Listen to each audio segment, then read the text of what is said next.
Quality of ma'am आप कल population. Homework दिए थे, हाँ हाँ हाँ मैम वो हाँ बता दें आंसर क्या? हाँ, बताइए। मैम तो विजिट तो नहीं किए थे, लेकिन थोड़ा लॉजिकली हम्म पूछे थे। तो हम्म बोले कि यहाँ पे ज्यादा नहीं है, थोड़ा बहुत टीचर्स हैं तो तुम्हारा हम्म सेकेंडरी सेक्टर में आ जाएंगे, हम्म और कुछ कुछ बिजनेसमैन है तो तुम्हारा ये वो टेरिटरी सेक्टर में आ जाएंगे मैम। हम्म और कुछ यहाँ जैसे कि कुछ जो रिक्शा चलाते हैं हम्म वो भी आपका टेरिटरी सेक्टर में, क्योंकि वो सर्विस टर्शरी। प्रोवाइड कर रहे पीपल को। हम्म तो हम यही पता लगा, यही आसपास में। ठीक है। सुधांशु, क्या बोलना आपको? मैम हम ही बनाए हुआ होमवर्क। हाँ, बताइए। मैम हम आस पास नहीं गए मैम, हम मेरा घर ही में हम पता कर लिए, उतना है घर ही हाँ, में। ठीक है, बताइए। मैम पापा बिजनेस करते हैं तो वो आ रहा है सेकेंडरी में।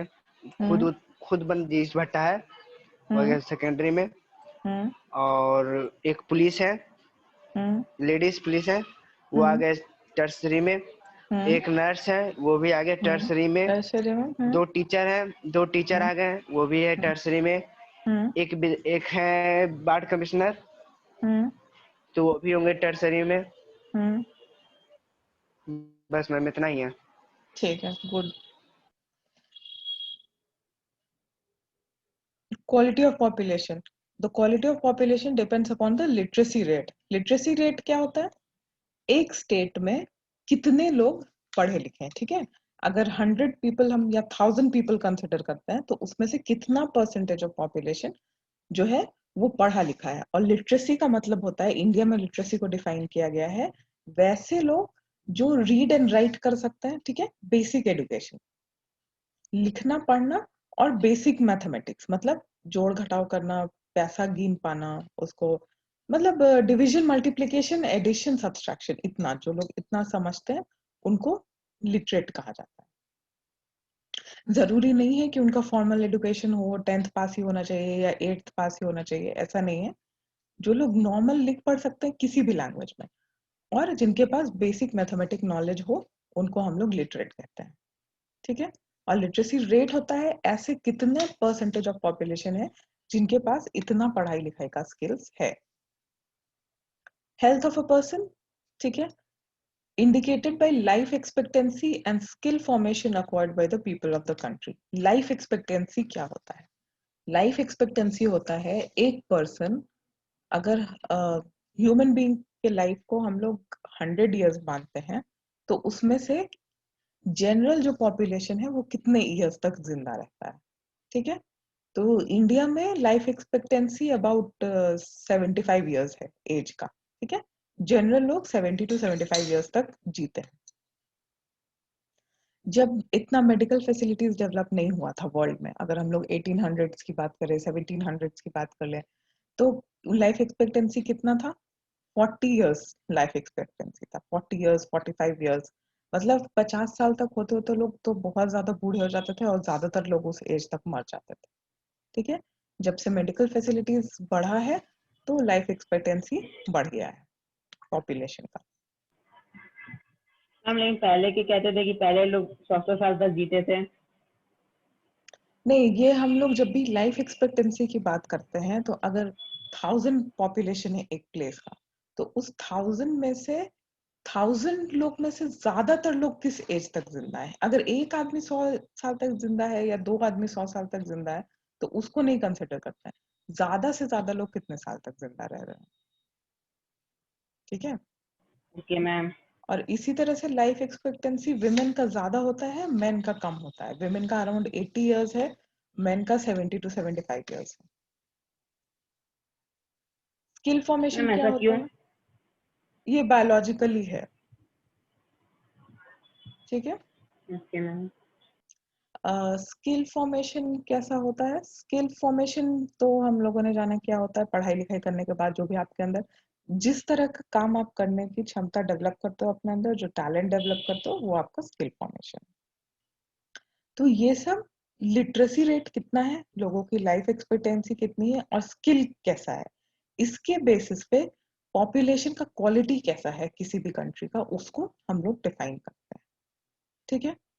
The quality of the population ultimately decides the growth rate of the country. अब पॉपुलेशन का क्वालिटी कैसा है वही डिफाइन करता है कि कंट्री का ग्रोथ या डेवलपमेंट कैसा होगा। Literate and healthy population are an asset.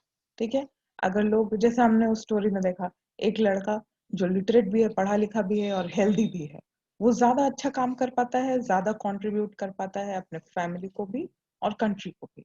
वही जो एक इलिटरेट है और हेल्दी नहीं है, वो कुछ भी कंट्रीब्यूट नहीं कर पाता और ना अपने फैमिली को चला पाता है और ना वो कंट्री के लिए कंट्रीब्यूट कर पाता है। ठीक है, जब हम लोग कहते हैं कंट्री के लिए कंट्रीब्यूशन, तो आपका जो पर्सनल इनकम है, ठीक है, आप जो पूरे साल में कमा रहे हो, वही हर एक कंट्री में जितना भी पॉपुलेशन है उसमें हर एक पर्सन के इनकम को टोटल कैलकुलेट करके ही नेशनल इनकम निकाला जाता है।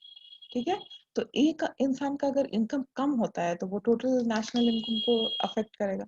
जैसे आपको अगर स्कूल में 5 सब्जेक्ट्स पढ़ना है, ठीक है, आप 5 में से 4 सब्जेक्ट्स में 90 ले आते हो, लेकिन एक सब्जेक्ट में आपको सिर्फ अगर 50% मार्क्स आता है तो वो आपके टोटल परसेंटेज को कम कर देगा।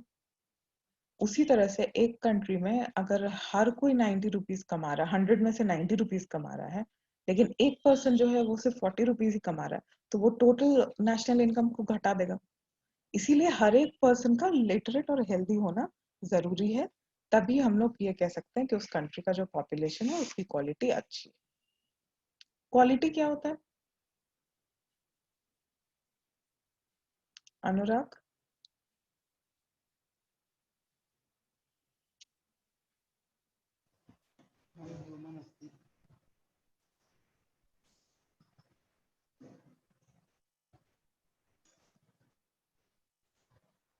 क्वालिटी क्या है मैम अनुराग? क्या नहीं से हाँ बोलिए।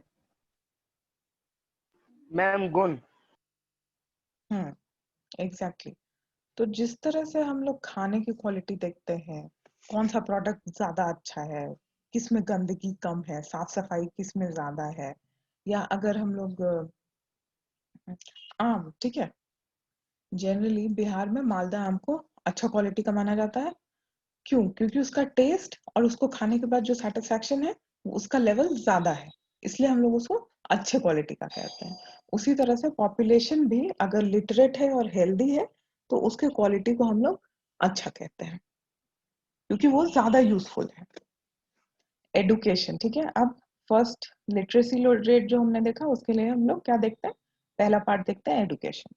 Suckle's education in the initial years of his life bore him the fruits in the later years in terms of good job and salary. शकल के केस में हमने देखा उसने अच्छे से पढ़ाई की तो उसे अच्छा जॉब मिला और वो अच्छे सैलरी के साथ अपने लाइफ को अच्छे से चला पा रहा था। We saw education was an important for the growth of शकल। शकल के लाइफ में जो भी उसके लाइफ सक्सेसफुल हुआ वो क्यों हुआ? क्योंकि उसने पढ़ाई अच्छे से की थी, उसके लिए न्यू अपॉर्चुनिटीज खुले, उसने अपने लाइफ में न्यू स्किल्स डेवलप किए जिसकी वजह से उसका लाइफ अच्छा हो गया। नॉट ओनली फॉर सकल, education contribute towards the growth of the society also. ठीक है, आप लोगों को जो स्कूल भेजा जा रहा है, स्कूल के बाद भी आप लोगों को ट्यूशन पढ़ाया जा रहा है, क्यों ऐसा किया जा रहा है? लॉकडाउन है, ये भी तो हो सकता था कि लॉकडाउन है तो अभी कोई भी स्कूल ना चले, स्कूल नहीं चल रहा तो ऑनलाइन के बारे में भी ना कोई सोचे, चलो छोटे बच्चे ही हैं खेलेंगे तो क्या हो जाएगा, पढ़ाई करने की क्या जरूरत है, ये भी तो हो मैम सकता था। फिर वो पढ़ेंगे नहीं तो सीखेंगे कुछ नहीं। एग्जैक्टली। तो जो हमारा टाइम है, किसी भी छोटे से छोटे बच्चे का भी, केजी क्लासेस के भी जो बच्चे होते हैं, नर्सरी के भी बच्चे होते हैं, उनको भी क्यों ऑनलाइन क्लासेस में पढ़ाया जा रहा है? क्योंकि उनका जो टाइम है, ये 1 ईयर का जो टाइम है, 6 मंथ्स का जो टाइम है, उसमें उनका स्किल डेवलपमेंट का जो टाइम है वो बर्बाद ना हो जाए, उनको जितना अभी तक सिखाया जा चुका है उसको भी वो लोग भूल ना जाए, क्योंकि अगर कोई भी इंसान प्रैक्टिस नहीं करेगा तो वो भूल जाएगा। तो इसलिए वो कंटिन्यूटी जो है स्किल डेवलपमेंट और पढ़ाई के थ्रू आपके अंदर स्किल्स डेवलप किए जा रहे हैं, उस स्किल डेवलपमेंट का जो कंटिन्यूटी है वो ब्रेक ना हो जाए, इसके लिए गवर्नमेंट ने भी इतने सारे इनिशिएटिव लिए कि बच्चों को पढ़ाई करवाना है, किसी भी तरह से हो सके लेकिन पढ़ाई करवाते रहना है। इसीलिए एजुकेशन बहुत जरूरी है। It enhances the national income, cultural richness and increases the efficiency of governance. Education से इंडिविजुअल लेवल पे क्या फायदा है वो तो हम लोगों ने देखा, ठीक है, अब इसकी वजह से और क्या फायदा है? नेशनल इनकम मैंने समझा दिया आप लोगों को, किस तरह से एक इंडिविजुअल का जो इनकम है, एक सिंगल पर्सन का इनकम है, वो टोटल नेशनल इनकम को अफेक्ट करता है। कल्चरल रिचनेस, एक पढ़ा लिखा इंसान अपने कल्चर को, अपने हेरिटेज को, अपने आसपास होने वाली हर चीजों के बारे में वो अवेयर होता है, हर चीज को समझता है। जैसे जब हम लोग पॉलिटिकल साइंस में डेमोक्रेसी डिस्कस कर रहे थे, तो उसमें ये पॉइंट था ना कि बहुत सारा पॉपुलेशन ऐसा है जो पढ़ा लिखा नहीं है, कुछ नहीं जानता है, तो उन लोगों को वोटिंग राइट्स क्यों दिया जाता है। ये हम लोगों ने डिस्कस किया था कि अगर एक पढ़ा लिखा इंसान है तो वो पॉलिटिकली भी बेटर डिसीजन ले सकता है, और एक नहीं पढ़ा लिखा इंसान है तो उसको वोट करने के लिए अगर कोई पैसा भी दे देता है कि मेरे पार्टी को ही वोट करो, तो उसको समझ नहीं आता कि इससे उसका क्या नुकसान है और क्या बेनिफिट है। ठीक है, तो इसी तरह से पढ़ने की वजह से जो सोसाइटी है, ओवरऑल कल्चर है, वो और अच्छा होता है, और गवर्नमेंट का जो एफिशिएंसी है वो भी बढ़ जाता है। गवर्नमेंट का एफिशिएंसी कैसे बढ़ता है? एक तो जो गवर्नमेंट में काम करने वाले जो लोग होंगे, ठीक है, वो पढ़े लिखे समझदार होंगे, अच्छे से काम कर सकते हैं, उनके अंदर ज्यादा स्किल्स होगा काम करने का। और दूसरा, अगर हम लोग इसको पॉलिटिकल साइंस की व्यू से देखें, तो अगर पढ़ा लिखा सिटीजन होगा एक कंट्री का, तो वो सोच समझ कर वोट करेगा, किसको वोट करना है, किसको नहीं वोट करना है, कौन सी पार्टी क्या काम कर रही है, सच में काम कर रही है या सिर्फ भाषण दे रही है, इन सारे डिफरेंसेस को वो समझ कर वोट करेगा। तो हमेशा जो गवर्नमेंट में जो लोग काम कर रहे हैं, जो हमारे लीडर्स होंगे, उन लोगों को भी सोच समझ कर ही अपना परफॉर्मेंस करना है। ठीक है, तो सिर्फ पढ़ाई करने से एक पूरा सर्कल क्रिएट होता है जो हर चीज को बेटर बना देता है। There is a provision made for providing universal access, retention, and quality in elementary education with a special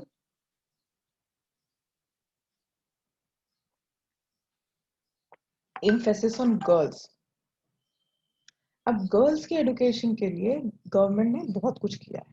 girls के एजुकेशन के लिए क्यों इतना एम्फेसाइज किया जाता है, या बहुत सारा जो गवर्नमेंट स्कूल्स है वहां पर जनरली हर स्टेट गवर्नमेंट और सेंट्रल गवर्नमेंट भी गर्ल्स के एजुकेशन को बहुत तक जनरली 10th क्लास तक या तो फ्री रखा जाता है, या फिर उनको बहुत सारा कुछ एड दिया जाता है, अगर इतना परसेंटेज मार्क्स आया तो इतने पैसे मिलेंगे, इस तरह का बहुत सारा फैसिलिटीज होता है गर्ल्स के लिए, सिर्फ गर्ल्स के लिए, बॉयज के लिए नहीं। ऐसा क्यों है आयुषी? मैम हम बता। सुधांशु आपने, आयुषी आप बताइए, ये आंसर आपको पता होना चाहिए। मैम क्योंकि गर्ल्स को उतना राइट्स नहीं मिलता है कि हाँ तुम स्टडीज उतना नहीं करो, फिर अभी तुम्हारा एज नहीं है, फिर ये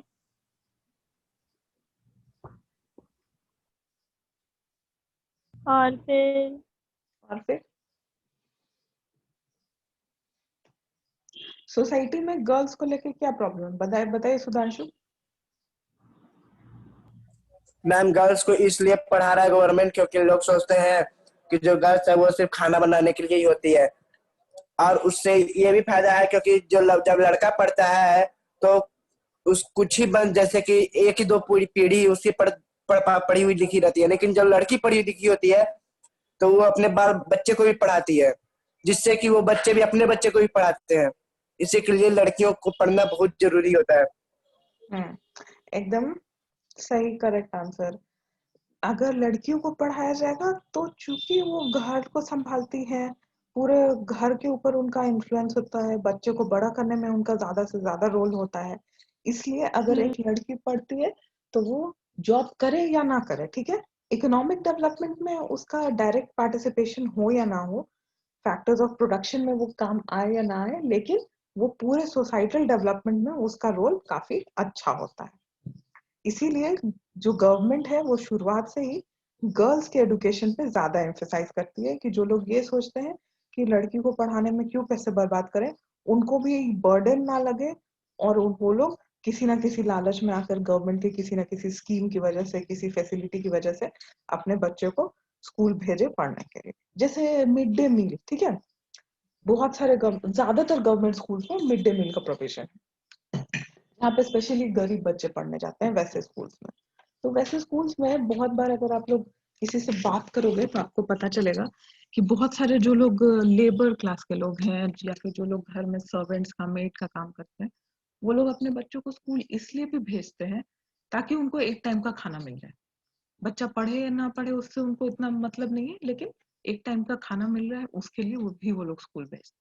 तो इसी तरह से गवर्नमेंट बहुत सारे स्कीम्स चलाती है जिसके लालच में ही आकर लोग अपने बच्चों को स्कूल भेजें, बट कुछ ना कुछ एटलीस्ट हर बच्चा कुछ ना कुछ पढ़े और कुछ ना कुछ सीखे। जैसे एक एग्जाम्पल है, अगर एक लेबर है, ठीक है, उसका 2 बच्चे हैं, एक लड़का एक लड़की है। अब वो लड़का लड़की उसके पास बहुत ज्यादा पैसा नहीं है, एजुकेशन में बहुत ज्यादा इन्वेस्ट नहीं कर सकता है, फिर भी अगर दोनों गवर्नमेंट स्कूल में ही जाते हैं, फ्री में ही पढ़ाई करते हैं, गवर्नमेंट के किसी ना किसी स्कीम का बेनिफिट लेकर वो लोग पढ़ाई कर रहे हैं, तो उनके अंदर थोड़ा बहुत स्किल जरूर डेवलप होगा, चाहे वो गवर्नमेंट स्कूल कितना ही बेकार हो। ठीक है, क्लास को पास करने के लिए भी वो दोनों बच्चे कुछ ना कुछ जरूर पढ़ेंगे, एटलीस्ट बेसिक मैथमेटिक्स, बेसिक लिखना पढ़ना उन लोगों को जरूर आ जाएगा। तो इससे क्या होगा, इससे अगर वो लोग लेबर भी बनते हैं या मेड भी बनते हैं, तो जो बाकी लोग हैं, लेबर्स होंगे, जो मेड होंगे, सर्वेंट होंगे, जो लोग बिल्कुल ही नहीं पढ़े लिखे हैं, जिनके अंदर कोई स्किल्स नहीं है, उनसे बेटर होगा इन लोगों का स्किल। ये लोग ज्यादा तरीके का काम कर पाएंगे, ज्यादा एफिशिएंसी से ज्यादा अच्छे से काम कर पाएंगे। तो जो जब इन लोगों की सैलरी का बात आएगा, वेजेस का बात आएगा, तो ये लोग ज्यादा वेजेस मांग सकते हैं, क्योंकि ये लोग ज्यादा अच्छा काम कर रहे हैं, ज्यादा एफिशिएंटली काम कर रहे हैं। ठीक है, इसी तरह से जो एजुकेशन है, भले वो कितना ही कम क्यों ना हो, वो एक डिफरेंस क्रिएट करता है, एक इम्पैक्ट क्रिएट करता है। There is also an establishment of pace setting of schools like Navodaya Vidyalaya in each district. Her district में एक नवोदय विद्यालय होता है। Vocational streams have been developed to equip large number of high school students with occupation related to knowledge and skills. High school students को अलग-अलग तरह के knowledge और skills के लिए बहुत सारा गवर्नमेंट फैसिलिटीज डेवलप करने की कोशिश कर रही है। The plan outlay on education has increased from rupees 151 crore in the first plan, ठीक है, जो फर्स्ट 5-year प्लान था, जो इंडिपेंडेंस के टाइम पर बना था, उसमें 151 करोड़ दिया गया था एजुकेशनल सेक्टर को। अभी कितना दिया गया है? 3766.90 crore in the 11th plan, ठीक है। Expenditure on education as a percentage of GDP rose from 0.64 1951-52 में 0.64% था टोटल जीडीपी का। अब ये कितना हो गया? 3% हो गया, 15 to 16%, सॉरी 2015 to 16। अब जो नया एजुकेशन पॉलिसी आया है, आप लोगों ने सुना होगा, गवर्नमेंट ने न्यू एजुकेशन पॉलिसी अनाउंस किया है। Yes ma'am. तो इस न्यू एजुकेशन पॉलिसी में अब गवर्नमेंट का ये स्कीम है, या गवर्नमेंट ये मतलब गवर्नमेंट की ये प्लानिंग है कि गवर्नमेंट जो है अब वो जीडीपी का 6%, अबाउट 6 to 8% इन्वेस्ट करेगी एजुकेशन के सेक्टर में। क्यों कर रही है ये गवर्नमेंट? इसीलिए कर रही है कि जो हमारा क्वालिटी ऑफ पॉपुलेशन है वो अच्छा हो, ज्यादा से ज्यादा लोग स्किल्ड हो, लिटरेट हो, एडुकेटेड हो।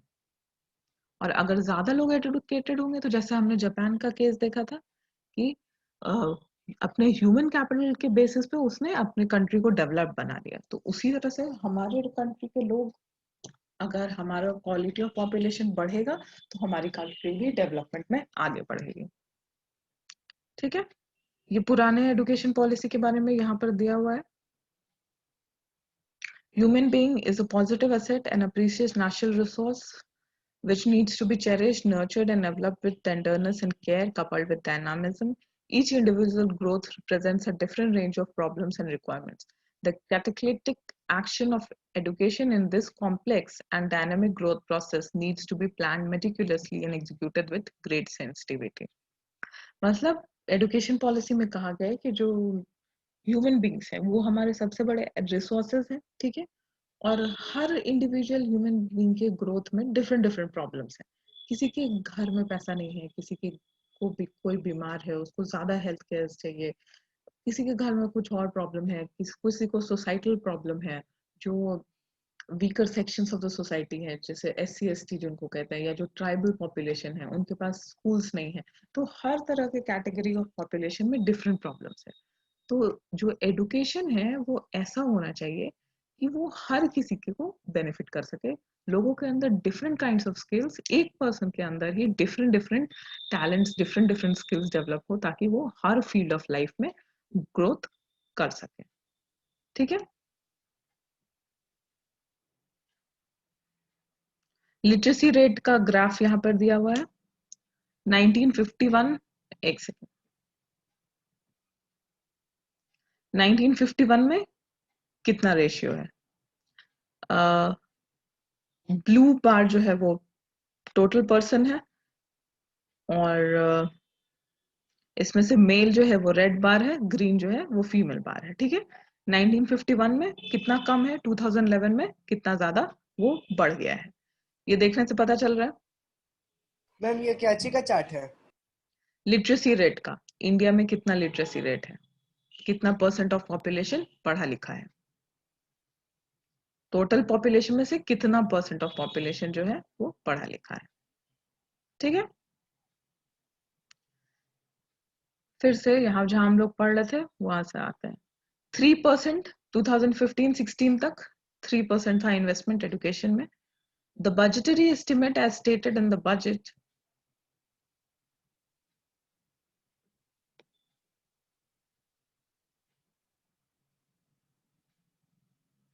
documents of union state governments, Reserve Bank of India, the expenditure on education as a percentage of GDP has declined to 2.7% in 2017-18. The 2017-18 में और 3% से भी थोड़ा घट गया है, 2.7% हो गया है। The literacy rates have increased from 18% in 1951 to 74% in 2010 and 11, ठीक है। जब हम लोगों की कंट्री इंडिपेंडेंट हुई थी तो लिटरेसी रेट कितना था? 18%, मतलब जो टोटल पॉपुलेशन है कंट्री का उसमें से सिर्फ 18% लोग ही पढ़े लिखे थे। अभी 2010-11 के टाइम पर क्या सिचुएशन है? टोटल में से 74% लोग पढ़े लिखे। इसी चीज को ये ग्राफ दिखा रहा है। यहाँ पे 2011 का डेटा है, ठीक है। टोटल ब्लू जो है वो टोटल परसेंटेज है 74, ठीक है। 74 में से 84% के आसपास, 83% के आसपास जो मेल है वो पढ़े लिखे हैं, और फीमेल्स का कितना है? 65 के आसपास, ठीक है। तो अभी भी फीमेल का जो लिटरेसी रेट है वो मेल के लिटरेसी रेट से काफी कम है, पहले से बड़ा है लेकिन काफी कम है। अब स्टेट वाइज क्या डेटा है? Literacy literacy is not only a right, it is also needed if the citizens are to perform their duties and enjoy their rights properly. कोई अगर पढ़ा लिखा होगा तभी वो समझ सकता है कि एक डेमोक्रेटिक कंट्री में उसके पास क्या राइट्स है, उसकी क्या ड्यूटीज है, उसको क्या करना चाहिए, क्या नहीं करना चाहिए, और क्या उसका हक है, गवर्नमेंट की तरफ से उसको क्या मिलना चाहिए, क्या नहीं मिल रहा है तो वो गलत है। इन सारी चीजों को वो तभी समझ पाएगा जब वो एक पढ़ा लिखा इंसान हो। However, a vast difference is noticed across different sections of the population. ठीक है? Literacy among male is nearly 16.6% higher than females. It is about 16.1% higher in urban areas as compared to rural areas. Urban areas में लोग ज़्यादा पढ़े लिखे हैं, rural areas में लोग कम पढ़े लिखे हैं. In 2011, literacy rates varied from 94% in Kerala to 62% in Bihar. सबसे ज़्यादा literacy rate इंडिया के किस स्टेट में है? केरला में है। सबसे कम लिटरेसी रेट किस स्टेट में है? हमारे ही स्टेट में है, ठीक है। और ये डेटा बहुत सालों से ऐसा ही है, मतलब 2000 नहीं, 1990 से लेकर 2020 तक अभी तक बिहार ही ऐसा स्टेट है जिसमें लिटरेसी रेट हमेशा से कम रहा है। इसका हाँ क्वेश्चन है हाँ मैम, बिहार का जो गवर्नमेंट है वो ऐसा क्या करे जिससे कि बिहार का जो लिटरेसी रेट है वो बढ़ जाए? वो आप लोग बताइए क्या होना चाहिए ऐसा। पहले सबसे पहले बताइए कि बिहार में ऐसा क्या कमी है जिसकी वजह से लिटरेसी रेट इतना कम है। मैम पहले तो यहाँ जो टीचर का जो पढ़ाने का तरीका होती है, जो टीचर सिलेक्ट होते हैं पढ़ाने के लिए, उससे बहुत सारे तो पहले तो उतने पढ़े लिखे नहीं होते हैं, ना एक्सपीरियंस होता है। अब हाँ, बहुत सारे क्या होता है जैसे कि ऊपर में करप्ट है, सोचते वो करप्ट है तो हम भी क्यों ना करप्ट बने। यही दो मेन फैक्टर के कारण बिहार में भी लिटरेसी रेट बहुत कम है। ठीक है, सुधांशु आप बोल रहे थे कुछ?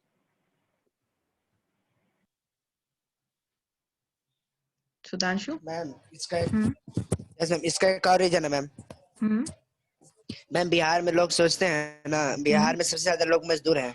पूरे भारत में सबसे ज्यादा मजदूर बिहार से ही आते हैं। तो उसमें सोचते हैं ना कि हम मेरे 6 बेटे हैं या 6 बच्चे हैं, तो हम 6 को पढ़ाएंगे तो फिर उससे क्या होगा, वो उससे कुछ फायदा नहीं होगा। उससे बढ़िया है कि 6 को ही काम पे लगा देते हैं। इसी के लिए उन लोग बचपन से ही उन लोग को काम पे लगा देते हैं।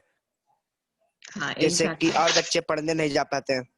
हाँ, और यहाँ exactly. का सोसाइटी भी यहाँ का सोसाइटी भी बहुत गंदा है मैम,